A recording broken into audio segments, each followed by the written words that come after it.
April 8, 1943. At 27,000 feet above Conches, France, Oberleutnant Ralph Hermican adjusted his oxygen mask inside the cockpit of his Focke-Wulf 190A5. Through the clear canopy, he could see the strange silhouettes of American aircraft climbing slowly toward his formation. The veteran ace of Jagdgeschwader 26, just 26 years old, smirked as he studied the new arrivals. "Die Amerikaner have sent us flying milk bottles," he radioed to his wingman, laughing at the sight. Below them, 16 Republic P-47 Thunderbolts of the U.S. 4th Fighter Group were making their combat debut over occupied Europe. Their 2,000-horsepower Pratt & Whitney R2800 double Wasp engines strained to lift their 7-ton weight, the fighters climbing in a tight formation that looked clumsy compared to German standards. For Luftwaffe pilots used to the elegant Spitfire or the nimble Soviet Yak, these American machines seemed ridiculous. Their barrel-shaped fuselages looked overweight, their greenhouses of glass sat high on top, and their wings appeared too small to carry their bulk. Even their massive propellers seemed out of proportion compared to anything in the German inventory.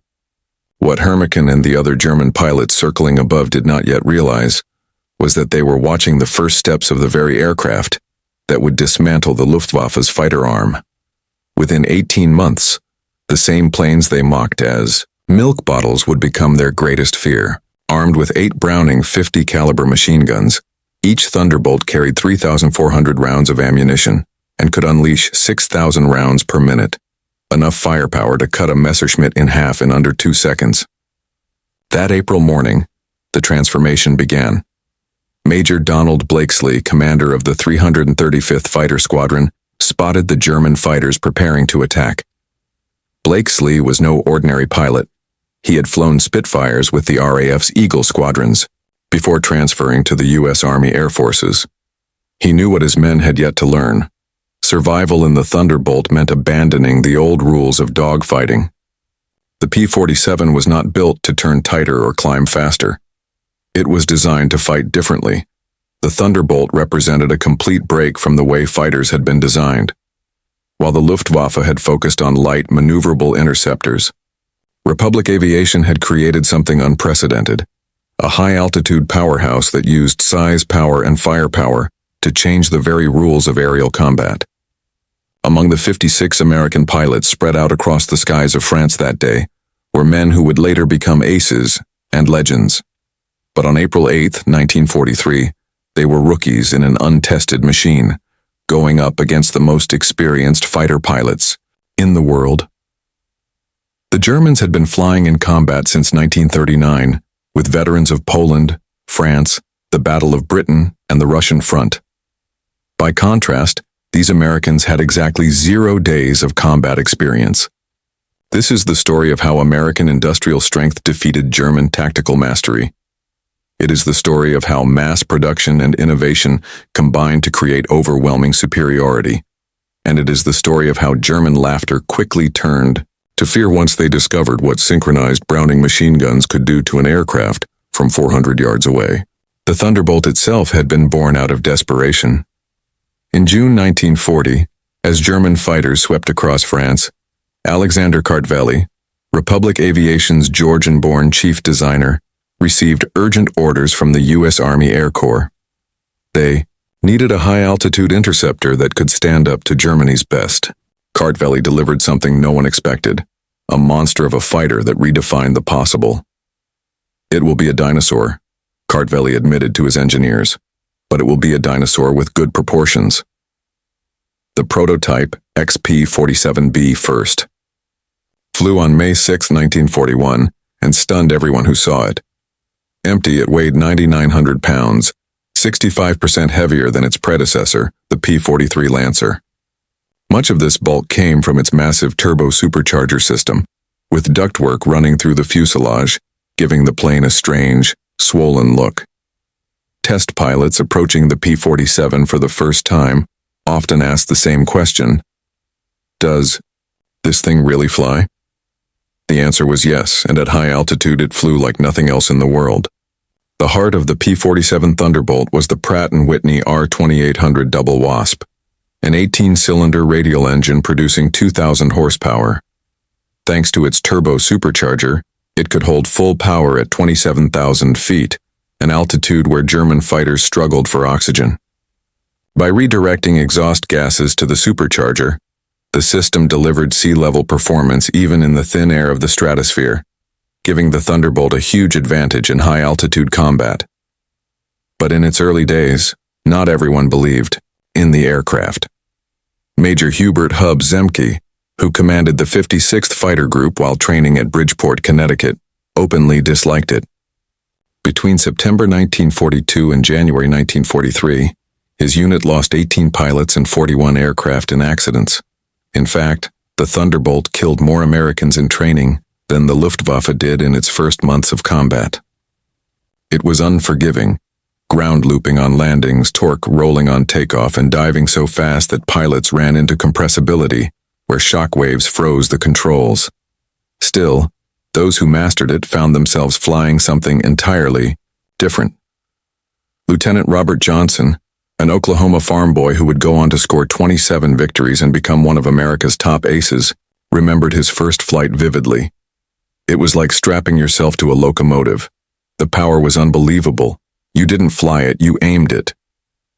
The Thunderbolt's first combat missions in April and May 1943 seemed to prove the German critics right. It couldn't turn with the Focke-Wulf 190, couldn't climb with the Messerschmitt Bf 109, and at medium altitudes it felt sluggish compared to its opponents. Luftwaffe pilots quickly developed tactics to exploit its weaknesses, attacking from below where the Thunderbolt's climb rate was weakest, or forcing turning fights where agility mattered more than firepower. Joseph Pips Priller, the same respected commander of Jagdgeschwader 26, reported back after one of his first encounters. "The new American fighter is meat for the slaughter," he told headquarters. "It flies like a truck, turns like a freight train, and climbs like a pregnant cow. Our boys are calling them Indians, fat targets pretending to be warriors." The statistics seemed to support his claim. In their first month of combat, American units lost 14 Thunderbolts while claiming only 3 confirmed German kills. Even the RAF, watching from their Spitfire squadrons, questioned whether the Americans had chosen the wrong aircraft. British pilots joked that the best evasive maneuver in a P-47 was to unstrap and run around the cockpit, which was much larger than most fighters. But something was happening that German intelligence failed to recognize. When Thunderbolts were shot down, they had already absorbed staggering amounts of damage. On May 4th, one P-47 returned riddled with 21 cannon hits and more than 100 machine gun strikes, damage that would have torn a Messerschmitt or even a Spitfire to pieces. The big radial engine, with no vulnerable coolant lines, shrugged off hits that would have doomed any liquid-cooled fighter. And when the Thunderbolt's guns did connect, the effect was devastating. Its 850 caliber Brownings concentrated fire into a kill zone that enemy pilots had never experienced. Unlike fighters armed with rifle-caliber weapons or cannons with limited ammunition, the P-47 could maintain continuous fire for over 30 seconds, an eternity in aerial combat. The moment that began to change German attitudes came on June 26, 1943, over Le Mans, France. On that day, 2nd Lieutenant Robert S. Johnson of the 61st Fighter Squadron was part of a formation of 48 Thunderbolts returning from an escort mission. Suddenly, 16 Focke-Wulf 190s from the 2nd and Jagdgeschwader 26, led by Hauptmann Wilhelm Ferdinand Galland, the younger brother of the famous Adolf Galland, dived out of the sun in a perfectly executed attack. Johnson's P-47, flying at the rear of the formation, was hit immediately. His aircraft was ripped apart by heavy fire. 20mm cannon shells exploded across the fuselage. The canopy shattered. Hydraulic fluid sprayed across the cockpit. The engine cowling was blasted away, and flames licked up from behind the instrument panel. In seconds, his Thunderbolt was a wreck in the sky. Robert Johnson was badly wounded, hit in the nose and leg by shrapnel and bullet fragments. He tried to bail out, only to find that his canopy wouldn't move. A 20mm shell had exploded in the track, sealing it shut. Trapped inside a crippled P-47 at 27,000 feet, Johnson had no way out. What happened next shocked both sides of the war. Despite oil covering his windscreen, a failing engine that shook violently, and flight controls that barely responded, Johnson managed to steady the Thunderbolt and turn it toward England. Somehow the aircraft continued flying with damage that should have left nothing but wreckage falling from the sky. Then things became even worse. A lone Focke-Wulf 190 from 2. JG-26 spotted the limping Thunderbolt crawling toward the channel at under 170 miles per hour. The identity of the German pilot has never been confirmed, though several names have been suggested from combat records. What followed was one of the most incredible duels in aviation history. The German fighter slipped in behind Johnson and opened fire with 4 20mm cannons and 2 13mm machine guns. Johnson couldn't evade. All he could do was crouch behind his armor plate and hope. The P-47 absorbed the entire cannon load. The German then returned, this time using only his machine guns. Again, the Thunderbolt stayed in the air. Running low on options, the German pulled alongside. Johnson could see his face clearly. Young, blonde, his expression changing from confidence to shock. The Luftwaffe pilot swung back into position and poured in the last of his ammunition. Still, the Thunderbolt refused to fall. Finally, out of bullets, the German eased up next to Johnson one more time, shook his head in disbelief, offered a small salute, and broke away. Against all odds, Johnson managed to bring his shattered fighter back to England. He landed at Manston with the engine dying as he rolled down the runway. His crew chief counted bullet holes but stopped after reaching 200. One cannon shell had exploded just inches from Johnson's head. Another had slammed into the armor plate directly behind his seat. The control cables were frayed, 3 of the 4 main structural beams of the fuselage were broken, and the engine had taken direct hits, yet the P-47 had carried him home. News of Johnson's survival sent ripples through both the U.S. Army Air Forces and the Luftwaffe. American engineers who examined the wreckage realized even they had underestimated the Thunderbolt's toughness. German intelligence, receiving reports from Jagdgeschwader 26, at first refused to believe the story. But when multiple Luftwaffe pilots confirmed it, the conclusion was unavoidable. The P-47 could take everything Germany's best fighter had to give, and still keep flying. By July 1943, American pilots were learning how to fight properly in the Thunderbolt. Lieutenant Colonel Hubert Zemke, commander of the 56th Fighter Group, put it into simple rules learned through trial and error. Don't try to turn with them. Don't try to climb with them at low altitude. Use your power. Use your weight. Use your guns. The Thunderbolt's massive size, once seen as a weakness, had become its greatest weapon. In a dive, no German aircraft could catch it. From 30,000 feet, the P-47 Thunderbolt could push past 550 miles per hour, faster than any German fighter, even in a steep dive. That speed could then be converted into altitude with a zoom climb, leaving German pursuers far behind. Captain Walker Bud Mahurin, who went on to become one of America's first aces in Europe, developed a tactic that pilots called boom and zoom, though within squadrons it earned the nickname the Thunderbolt Turkey Shoot. Instead of fighting turning battles, groups of P-47s would climb to 30,000 feet, an altitude where German aircraft struggled to operate effectively. Once enemy fighters appeared below, the Thunderbolts rolled inverted and dove, reaching such incredible speeds that German pilots had no chance to aim properly. At the end of those dives, the American .50 caliber machine guns opened up. Survivors described it as flying into a wall of gunfire. The combined firepower was devastating. Aircraft caught in the convergence zone didn't just go down, they were torn apart. The full measure of American firepower became clear on August 17, 1943, during the twin raids on Schweinfurt and Regensburg, the deepest bomber penetration into Germany at that point in the war. This mission highlighted both the limits of the Thunderbolt, its short range even with drop tanks, and its overwhelming effectiveness when used correctly. Major David Schilling, commanding the 62nd Fighter Squadron, spotted a group of Messerschmitt Bf-110s preparing to attack B-17 bombers with heavy cannons and rockets. The Bf-110s, designed as twin-engine bomber destroyers, carried plenty of weapons but lacked maneuverability. Schilling's 4 Thunderbolts rolled into a dive from 28,000 feet. Unteroffizier Hinrich Roth, a gunner aboard one of the Bf-110s, who survived, later gave his account during interrogation. "The American fighters came down like hammers from heaven," he said.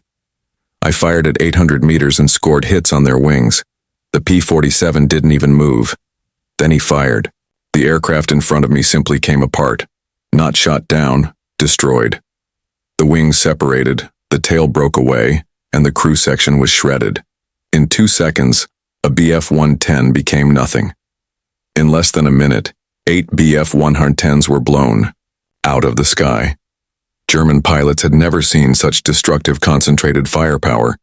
Each Thunderbolt carried 425 rounds per gun, for a total of 3,400 rounds, nearly 900 pounds of ammunition.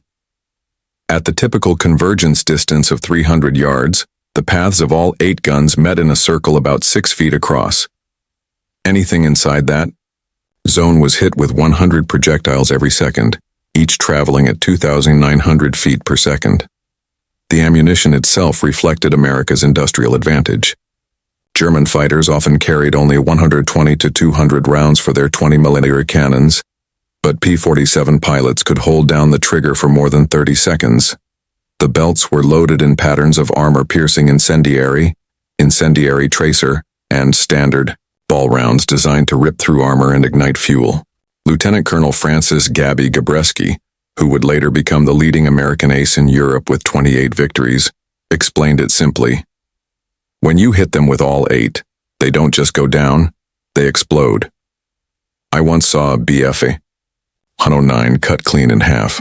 The tail went one way, the nose and wings another. The pilot never knew what hit him." By September 1943, the Luftwaffe was beginning to realize a grim truth about the P-47. The Thunderbolt's true strength revealed itself at high altitude. While German fighters lost performance in thin air, the turbo-supercharged double Wasp engine of the P-47 maintained its full rated power all the way to 30,000 feet. By contrast, German aircraft with single-stage or two-stage mechanical superchargers saw their engines weaken noticeably above 25,000 feet.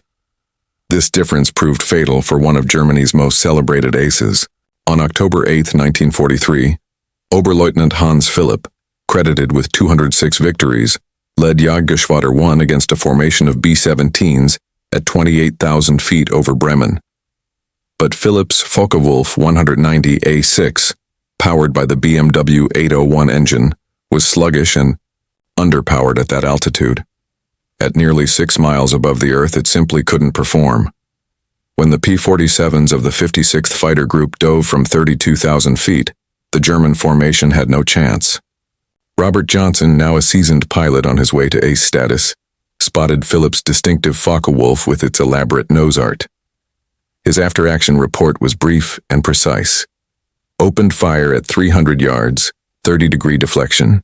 Observed. Hits along entire fuselage. Enemy aircraft exploded. No parachute observed. Phillips' death sent shockwaves through the Luftwaffe. Here was a veteran who had flown over 500 missions across both eastern and western fronts, yet even he had been unable to survive against the Thunderbolts. If Germany's finest could be shot down, what hope did average pilots have? The High Command immediately ordered a technical study of the P-47. By November 1943, the report was delivered to Reichsmarschall Hermann Göring, and the conclusions were grim. The Thunderbolt had a service ceiling above 42,000 feet, higher than any German fighter could reach. Its dive speed approached the sound barrier. Its armor included a 3-8-inch steel plate behind the pilot, a 1-2-inch bulletproof glass windscreen, and armored plates shielding the engine.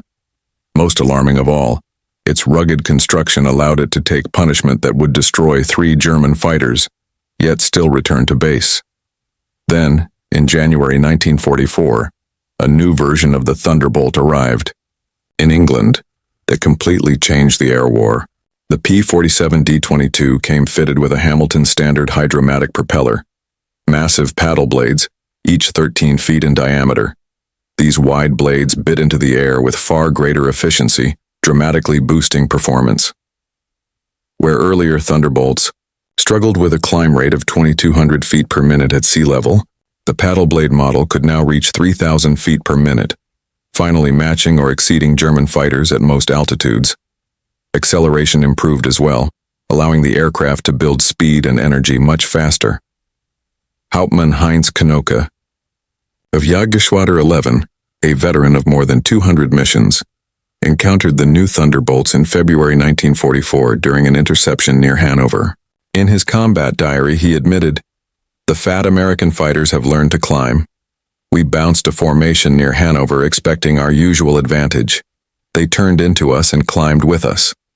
When we tried to disengage, they followed us to 30,000 feet. Schmitt was caught and blown apart. Nothing left but smoke and fragments. These are not the same machines we laughed at last year." The paddle blade propeller did more than improve flight performance. It also changed the Thunderbolt's voice in the skies. The huge blades, with their tips reaching near supersonic speeds, produced a deep, thundering roar that carried for miles. German soldiers on the ground soon learned to recognize the sound instantly. That low, menacing rumble meant only one thing: death from above. German pilots began calling the P-47 Donnerschlag, thunderclap. By March 1944, with external fuel tanks fitted, the Thunderbolt could finally escort bombers deep into Germany. Standard loadouts included 2 108-gallon wing tanks or a 75-gallon belly tank, extending its range to more than 1,000 miles. Thanks to the paddle blade propeller, performance remained strong even when carrying tanks, and once released, the P-47 could fight the Luftwaffe on equal terms. The German response was to concentrate attacks on the bomber formations, hoping to bleed the U.S. daylight offensive. But to reach the bombers, they first had to fight through a wall of Thunderbolts, an increasingly suicidal effort.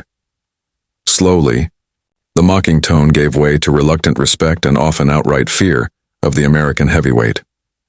Major Günther Rall, one of Germany's greatest aces with 275 victories, most on the Eastern Front, experienced this firsthand on March 6, 1944.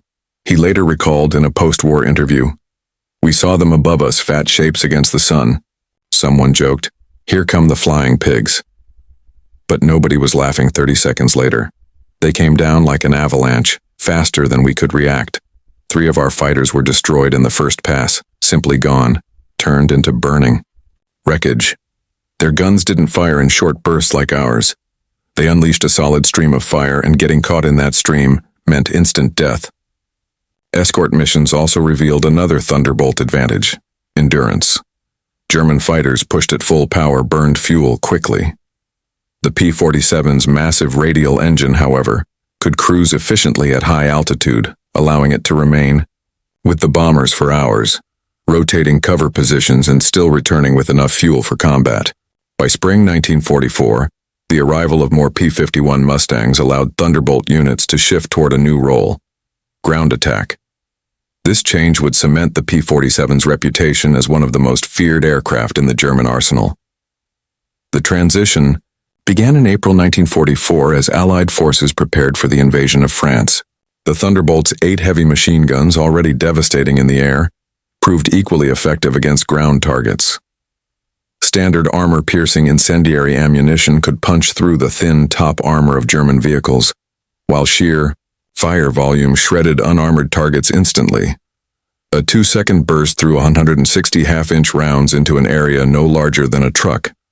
But what truly made the P-47 a ground attack monster was the addition of bombs and rockets. The P-47 D-25 could carry 2 1,000-pound bombs under its wings and a 500-pound bomb under the fuselage, matching the bomb load of early war medium bombers. Later versions added zero-length launch rails for up to 10 5-inch high-velocity aircraft, rockets, each one hitting with the power of a 105 mm artillery shell. Oberst Hans von Luck, commanding the 125th Panzer Grenadier Regiment during the Normandy campaign, described the experience of being attacked by Thunderbolts. "They came in low, so low you could see the pilots' faces. The noise was terrifying. Engines roaring, rockets screaming, and then the hammering of those heavy machine guns. A column of trucks simply vanished. 20 vehicles were turned into burning wreckage in a single pass." The effect on the men was devastating. We called them Jabos, fighter bombers. But these were something more. They were flying artillery with the accuracy of snipers. On June 6, 1944, during the D-Day invasion, the Luftwaffe discovered just how far the balance of power had shifted. More than 500 P-47 Thunderbolts provided air cover over Normandy, creating a shield of steel and fire that the Germans simply could not penetrate. Any fighter that attempted to reach the beaches was cut down before it had a chance to attack. Oberleutnant Wolfgang Fischer of Jagdgeschwader II was one of only 3 German pilots who even made it as far as the landing zones that day. He later recalled, "The sky belonged to the Americans. Thunderbolts were stacked from sea level up to 30,000 feet. At dawn, 12 of us tried to break through. I was the only one who came back. They were waiting at every altitude. You couldn't climb above them. You couldn't dive below them. Their guns tore our fighters apart, turning them into showers of burning metal." In the weeks following D-Day, Thunderbolts systematically tore apart German supply lines in daylight. The numbers were staggering. In June alone, P-47s of the 9th Air Force claimed the destruction of 651 locomotives, 3,147 trucks, 512 tanks and armored vehicles, and 4,553 horse-drawn wagons. The Wehrmacht was forced to move only at night, drastically slowing its ability to counter Allied advances. The Germans tried everything: heavier armor on their vehicles, more anti-aircraft guns, improved camouflage. But nothing worked. The P-47's mix of speed, armor, and sheer firepower made it almost impossible to stop. Even the dreaded 88mm flak guns had difficulty tracking the Thunderbolt when it came in low and fast. While smashing German forces in Europe, the Thunderbolt was also proving its value in the Pacific. The 348th Fighter Group, flying from New Guinea, quickly realized that the P-47's toughness and long endurance made it perfect for the harsh distances of the Pacific War. Colonel Neil Kirby, commander of the 348th, developed tactics tailored for the theater. On October 11, 1943, Kirby led 4 Thunderbolts into combat against 40 Japanese aircraft near Wewak. In a single mission, he personally shot down 6 planes, an action that earned him the Medal of Honor. The Japanese, who were used to fighting fast but fragile American fighters, were stunned by the P-47's toughness. Ace Saburo Sakai later described his experience. "We called them monsters. Our 20mm cannon, which could destroy a P-40 with just a few hits, seemed useless against the Thunderbolt. I put dozens of shells into one and watched it keep flying. Their return fire was terrifying, streams of bullets that shredded aircraft in seconds." To meet the unique demands of the Pacific, the P-47N was introduced. It carried extra fuel in its wet wings, each holding 93 gallons, giving it a maximum range of 2,350 miles. With this, Thunderbolts could escort B-29 bombers all the way to Japan, transforming what had once been dismissed as a short-ranged fighter into a true long-distance weapon. Perhaps the ultimate test of the P-47's evolution came when it faced the German jet, the Messerschmitt Me-262. With a top speed of 540 miles per hour, the jet should have been untouchable by any propeller-driven plane. Yet Thunderbolt pilots found 2 opportunities to strike: when the jets were vulnerable during takeoff and landing, and when diving from high altitude. On November 27, 1944, Lieutenant Colonel John C. Meyer of the 352nd Fighter Group became one of the first pilots to bring down an Me-262 in a P-47. Diving from 28,000 feet, his Thunderbolt reached nearly 500 miles per hour, fast enough to close the gap and destroy the jet in level flight. The German jet pilot, certain his speed made him untouchable, never saw the P-47 diving from above until it was too late. At 400 yards, Lieutenant Colonel John C. Meyer opened fire. His after-action report stated, "The enemy aircraft came apart under the guns. Both engines and large pieces of the fuselage separated. The pilot did not survive. The combined fire of 8 50 caliber guns proved even more effective against jets than we expected." By early 1945, new P-47M variants were introduced specifically to take on German jets and V-1 flying bombs. with water methanol injection pushing the engine to 2,800 horsepower and improved streamlining. These advanced Thunderbolts could reach 470 miles per hour at 30,000 feet, fast enough to intercept jets in the right circumstances. Major George Bostwick, commander of the 63rd Fighter Squadron, showed how deadly they could be when he shot down two Me-262s in March 1945. His report highlighted the true advantage of the Thunderbolt. The jets are faster, but they can't turn and they can't take hits. One burst from our guns and they disintegrate. They have to slow down to go after bombers. That's when we get them. The most striking proof of America's industrial power came during Operation Bodenplatte, Germany's desperate New Year's Day assault on Allied air power, January 1st, 1945. Nearly 900 Luftwaffe fighters, flown by some of their last experienced pilots, launched surprise attacks on airfields across Belgium and the Netherlands. At Y-34 airfield near Metz, home of the 365th Fighter Group's Thunderbolts, the raid initially succeeded. German fighters destroyed 22 P-47s on the ground, along with several other aircraft. A captured German pilot, seeing the wreckage, mocked the Americans. "What do you think of that?" Major George Brooking's reply became legendary.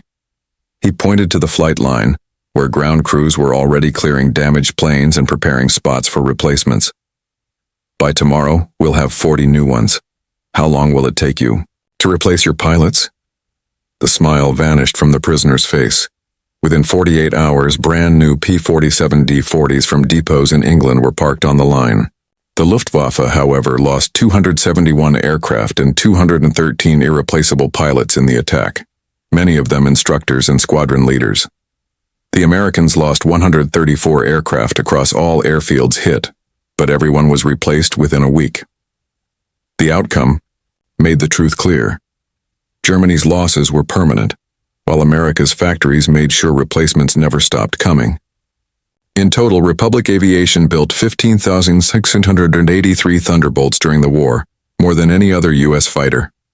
At peak output, the Farmingdale, Long Island plant completed one P-47 every single hour, running non-stop around the clock.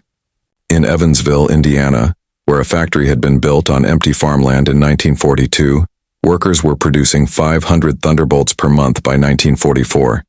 Each P-47D required 65,000 individual parts, 8 miles of electrical wiring, 2,000 pounds of aluminum, and 300 pounds of rubber. The Pratt & Whitney engine alone was a marvel of complexity, containing 2,400 precision-machined components, each crafted to tolerances measured in thousandths of an inch. Yet these planes were assembled by American workers, many of them women, with no aircraft experience before 1941, who quickly achieved levels of accuracy that surpassed peacetime standards. The scale of ammunition production was equally staggering. Every Thunderbolt sortie required 3,400 rounds of .50 caliber ammunition. With hundreds of P-47s flying missions daily, U.S. factories were supplying more than 10 million rounds per month by mid-1944. The Lake City Arsenal in Missouri, one of several U.S. ammunition plants, was turning out 30 million rounds every month. Each cartridge was crafted with tolerances down to 10,000ths of an inch, guaranteeing smooth feeding through the Thunderbolt's synchronized guns. Fuel demands were just as massive. A single P-47 consumed about 100 gallons of fuel per hour in normal flight, and as much as 300 gallons per hour in combat when water injection was in use. By late 1944, the 9th Air Force alone was burning more than 25 million gallons of aviation fuel every month. All of it had to be shipped across the Atlantic in tankers, yet even those ships were another example of American mass production at work.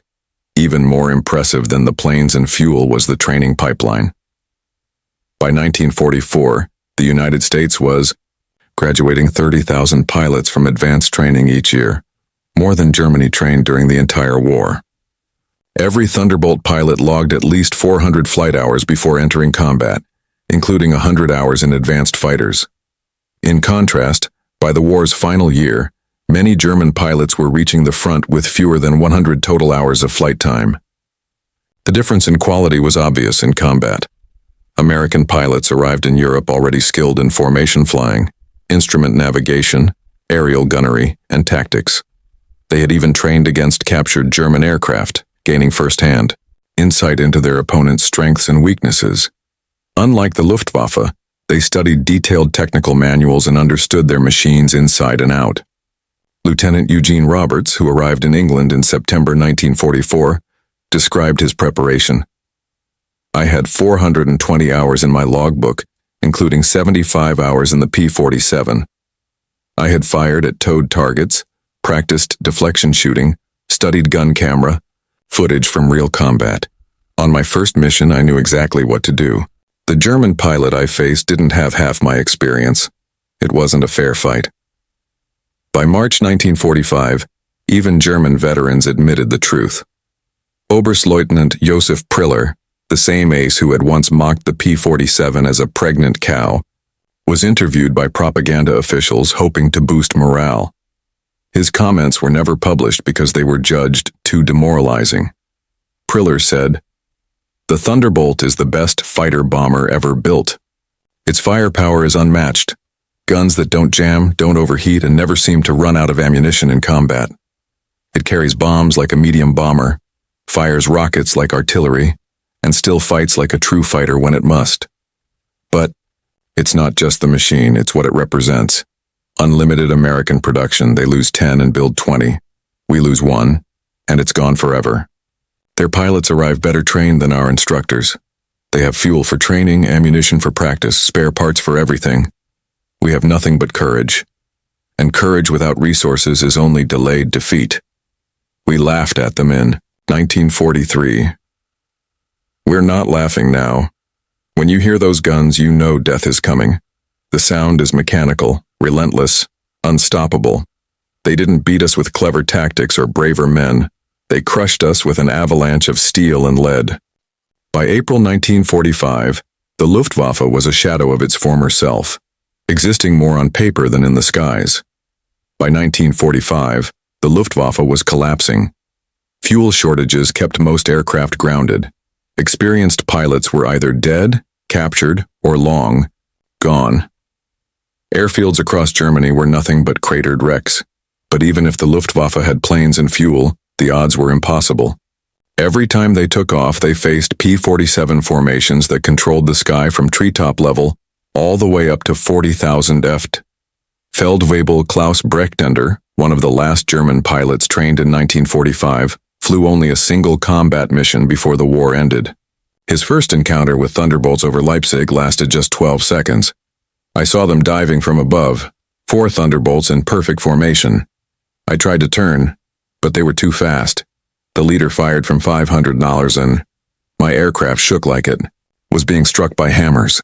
The engine exploded, the wing tore away, I barely got out alive.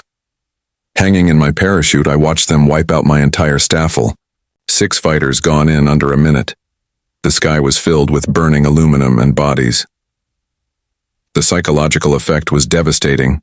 German medical officers began reporting a condition they called Jabo fever, where pilots showed physical symptoms of stress at just the mention of Thunderbolts in the area. Men who had once fought Spitfires and Hurricanes without fear now became sick before missions if P-47s were expected. On the ground, the distinctive roar of approaching Thunderbolts created panic. Troops knew survival meant diving for cover instantly. The final operational statistics of the P-47 were staggering. In Europe, Thunderbolts destroyed 3,152 German aircraft in aerial combat, 3,315 more on the ground, 86,000 railway cars, 9,000 locomotives, 6,000 armored fighting vehicles, 68,000 trucks, and 60,000 horse-drawn vehicles. In the Pacific Theater, they claimed 697 Japanese aircraft in aerial combat, 150 on the ground, 1,500 vehicles, 150 locomotives, and countless barges, ships, and installations. The 9th Air Force alone, which relied heavily on P-47s, flew 213,973 combat sorties, dropped 120,000 tons of bombs, fired 135 million rounds of ammunition, and launched 60,000 rockets. Thunderbolt units finished the war with a 4.6:1 kill ratio in aerial combat while keeping the lowest loss rate of any Allied fighter bomber. But behind the numbers was a human cost the Luftwaffe could never recover from. Around 28,000 German fighter pilots were killed in combat against the Western Allies, many cut down by the concentrated streams of the .50 caliber fire from American formations. Each loss represented years of training that Germany could not replace. By the end of the war, the average German pilot entered combat with less than 30 hours of experience, while the average P-47 pilot had logged over 200. At Oberursel, the Luftwaffe's main interrogation center, captured Allied pilots were carefully questioned. Records recovered in 1945 showed how German assessments of the P-47 changed over time. In April 1943, the file described the Thunderbolt as a large, unmaneuverable fighter, inferior to German types in all performance parameters, except dive speed. That opinion would not survive long.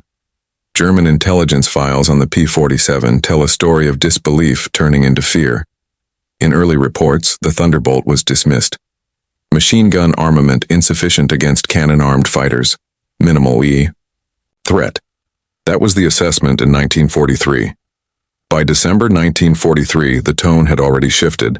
Exceptional high-altitude performance, extreme structural strength, firepower increasingly problematic, pilots showing improved tactics, assessment, significant threat above 25,000 ft. By June 1944, there was no more doubt. Dominant, fighter bomber, superior to all German types above 20,000 ft firepower, devastating against all target types. Structural strength makes shoot-down extremely difficult. Assessment, critical threat at all altitudes. And finally, in March 1945, best fighter bomber of the war, combination of firepower, durability, and performance unmatched. Pilot quality, exceptional. Assessment, unsurvivable in direct engagement. Decades later, in 1985, German and American fighter pilots met in Phoenix, Arizona for a reunion. Former enemies, now in peace, shared memories. Among them was General Lieutenant Adolf Galland, once the head of the Luftwaffe's fighter arm. When asked about the P-47, his response was captured on video and revealed just how much perceptions had changed. Galland said, "We made a terrible mistake in 1943. We saw this big, heavy fighter and laughed. We said the Americans don't understand air combat. They built a bomber and called it a fighter. But it was we who didn't understand. The Americans didn't try to copy a European fighter. They built an American one, designed around production, firepower, and survivability. They understood that in a war of attrition, the aircraft that could take damage and keep delivering firepower would win. And they were right." Galland went on to describe flying a captured P-47 after the war. "The power was incredible. It climbed like it was being pulled upward. The cockpit was comfortable, the visibility excellent, the controls precise. It was a pilot's airplane, wrapped in armor. But what truly stunned me was realizing America built over 15,000 of these machines while fighting a two-ocean war. Each one used an engine more complex than anything Germany ever produced. Yet they built them faster than we could build simple fighters. That's when I knew we never had a chance." German pilots had their own name for the P-47's heavy guns, Roosevelt's piano, because of the unforgettable sound they made in combat. Galland concluded, "Once you heard that sound, you never forgot it. Many of my friends heard it for the last time. The P-47 didn't just defeat the Luftwaffe, it destroyed it." The Thunderbolt's very design reflected American industrial philosophy, brute force engineering backed by limitless resources. Every part was built stronger than it needed to be. The wing spars could support 40,000 lb, 3 times the loaded weight of the plane. The engine mount could endure 12 G-forces. Control cables were doubled with automatic backups. Even the ammunition feed system was a masterpiece of engineering. The P-47 was not just a fighter. It was proof of what American industry could achieve, and why the Luftwaffe never stood a chance. The P-47 carried 8 separate ammunition boxes, each loaded with 425 rounds. Electric boost motors kept the belts running smoothly, preventing jams even during violent maneuvers. To stop the guns from freezing at high altitude, they were electrically heated. Each weapon had its own charging system and could be independently synchronized. Pilots could adjust the gun convergence anywhere between 150 and 400 YD, tailoring the fire pattern to match their preferred attack range. Even after the war, some German veterans claimed the P-47 only succeeded through numbers, not quality, that German fighters were technically superior but simply outproduced. But the combat records prove otherwise. In fights where numbers were equal, Thunderbolts often came out on top. The heavy 50 caliber machine guns, long dismissed as weaker than cannons, turned out to be more effective in real combat. Gun camera. Footage revealed why. Cannon shells were devastating but required precise hits, and German fighters carried only 120 to 200 rounds in total. The P-47's 8 guns, however, produced a steady storm of bullets. At normal engagement distances, a 2-second burst could drive 20 or more rounds into a fighter-sized target, more than enough to bring it down. The ammunition itself gave the Americans another edge. Their 50 caliber armor-piercing incendiary rounds used delayed fuses that penetrated before detonating. Once inside, the incendiary compound burned at 3,000 degree F, hot enough to ignite aluminum airframes. By contrast, German 20mm shells often exploded on contact. Visually dramatic, but not always fatal to the aircraft. The P-47 Thunderbolt remains the heaviest single-engine piston fighter ever built in mass production. At 10,000 lb empty, it weighed more than some fully loaded twin-engine planes. Its engine alone generated more horsepower than entire bomber formations from World War I. Its guns delivered more firepower than a platoon of infantry. And yet, thousands were produced, flown by young men barely out of high school and maintained, under field conditions by mechanics who had been trained in just weeks. German views on the Thunderbolt changed quickly. In less than 2 years, it went from a subject of ridicule to a name spoken with fear. Veterans who had once faced Spitfires, Hurricanes, and Soviet Yaks without hesitation admitted decades later that the P-47 was different. Today, at the U.S. Air Force Museum in Dayton, Ohio, a restored P-47D sits among other legendary fighters. Its display lists the stats and victories, but the real story rests in a small case beside it. A handful of spent 50 caliber shells, and a strip of gun camera film showing a Focke-Wulf 190 breaking apart under fire. Beneath it is a quote from a German pilot, taken from a 1945 interrogation. "We laughed when we first saw them. Fat, ugly American fighters that couldn't turn, couldn't climb, couldn't fight. We stopped laughing when we realized they didn't need to turn or climb. They just aimed those guns at you, and you ceased to exist. The laughter died with our comrades." The P-47 Thunderbolt entered the war mocked as a clumsy milk bottle, but by 1945, it was feared as a machine of total destruction. Its 8 synchronized Browning machine guns had rewritten the rules of aerial combat, leaving the Luftwaffe buried under sheer firepower. German pilots had laughed in April 1943. By May 1945, there were none left to laugh. The Thunderbolt had spoken, and the skies now belonged to America.